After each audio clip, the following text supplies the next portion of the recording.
Bonjour, nous allons maintenant vous montrer la posture de la chandelle, qui est la posture qui sert de contrepose à la posture sur la tête. Mais on apprend d'abord la posture de la chandelle, c'est-à-dire la contrepose, avant d'aborder la posture sur la tête.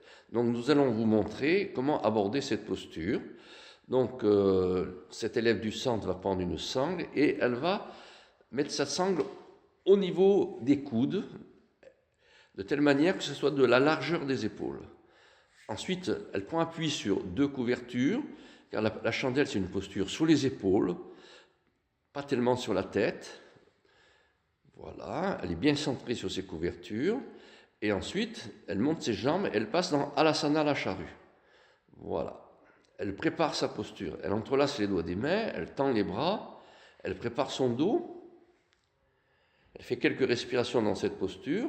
Puis ensuite, elle navigue d'une épaule sur l'autre pour étirer les trapèzes, pour être bien installée sur les épaules, bien installée sur les épaules. Et ensuite, elle porte ses mains dans le dos. La sangle est là pour éviter que les coudes s'écartent.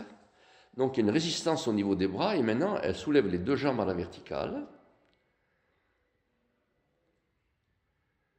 Et elle est en recherche d'aplomb. Donc, elle étire la peau du dos des omoplates vers les lombes.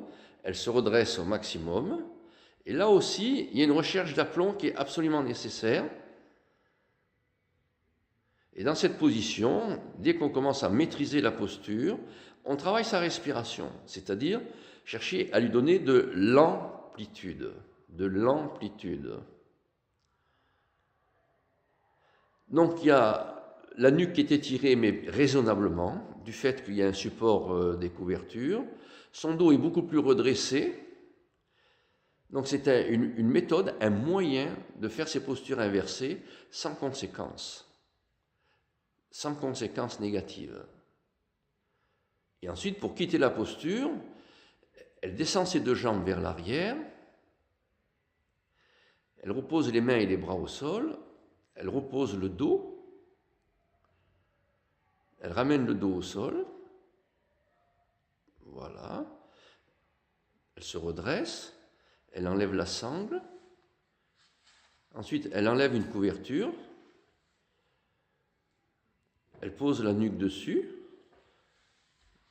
la nuque, voilà, elle ouvre les mains et elle attend quelques instants. L'élève se relâche et maintenant le sang descend vers les pieds, vers les jambes et vers les pieds. Voilà, nous avons montré donc la prise de posture de la chandelle qui sert de contrepose à la posture sur la tête. Ces deux postures doivent être liées ensemble dans une séance. Merci, au revoir.